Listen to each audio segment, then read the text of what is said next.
मैं रोज बाघ का मांस खाता हूँ। मेरी झोली में एक बाघ पहले से बंद है। हाँ? देखो, यही है वो बाघ। बाघ ने शीशे में झांका। क्या बकवास कर रहे हो टिल्लू? कोई इंसान बाघ खा सकता है? एक साधु घने जंगल से गुजर रहा था। उसके कंधे पर पुरानी झोली लटकी हुई थी। उसमें थोड़ी रोटी, कमंडल और एक छोटा शीशा था। तभी अचानक उसके सामने एक बाघ आ जाता है। वह बहुत डर जाता है। आज तो मृत्यु निश्चित है। ये बाघ मुझे जीवित नहीं छोड़ेगा। मरना तो तय है, क्यों ना बचने की कोशिश करें। उसने हिम्मत बटोरी।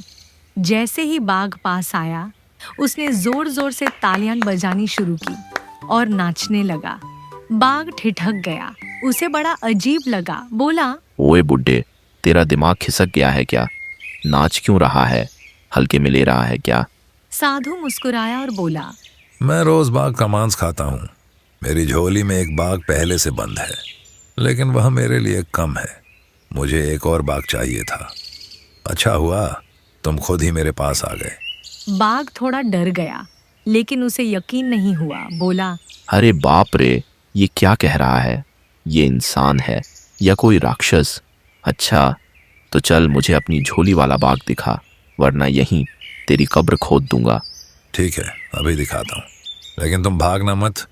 उसने झोली से शीशा निकाला और बाघ से बोला। देखो, यही है वो बाघ। बाघ ने शीशे में झांका। उसे अपनी ही सूरत दिखी। लाल आंखें, बड़ा मुंह। जब गुर्राया, शीशे वाला बाघ भी गुर्राया। बाघ को लगा कि झोली में सच में एक और बाघ है। अरे बाप रे, इसके पास तो सच में बाघ है। बेटा टिल्लू, यहाँ से गोली होने में ही फायदा है। कहीं ये तुझे भी ना पकड़ ले। वह डरकर भाग जाता है। बाघ अपने साथियों को सारी बात बताता है। सब हैरान हो जाते हैं। फिर वे सभी बाघों के राजा शेर के पास जाते हैं। महाराज, जंगल में एक साधु आया है। वह बाघों को पकड़कर उनका मांस खाता है। क्या बकवास कर रहे हो टिल्लू? कोई इंसान बाघ खा सकता है? तुम सब कायर हो। मैं खुद उस साधु को सबक सिखाता हूँ। राजा शेर चारों बाघों को साथ लेकर साधु को ढूंढने निकल पड़ते हैं। इसी बीच साधु के पास एक लकड़हारा आता है। साधु उसे बाघ वाली पूरी कहानी सुनाता है। लकड़हारा जोर जोर से हंसने लगता है। तभी दूर से बाघों की दहाड़ सुनाई दी। लकड़हारा डर गया।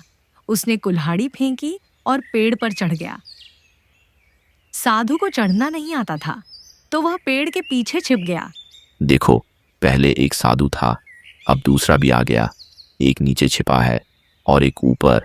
ये दोनों हमें जिंदा नहीं छोड़ेंगे। भागो, जल्दी भागो यहाँ से। चुप, मैं नहीं डरता। सब पेड़ घेर लो, मैं आगे जाता हूँ। सभी बाघ मिलकर पेड़ को चारों तरफ से घेर लेते हैं।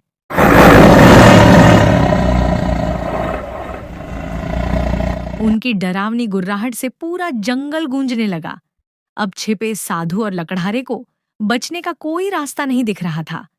तभी लकड़हारे को पेड़ पर छींटी काट लेती है।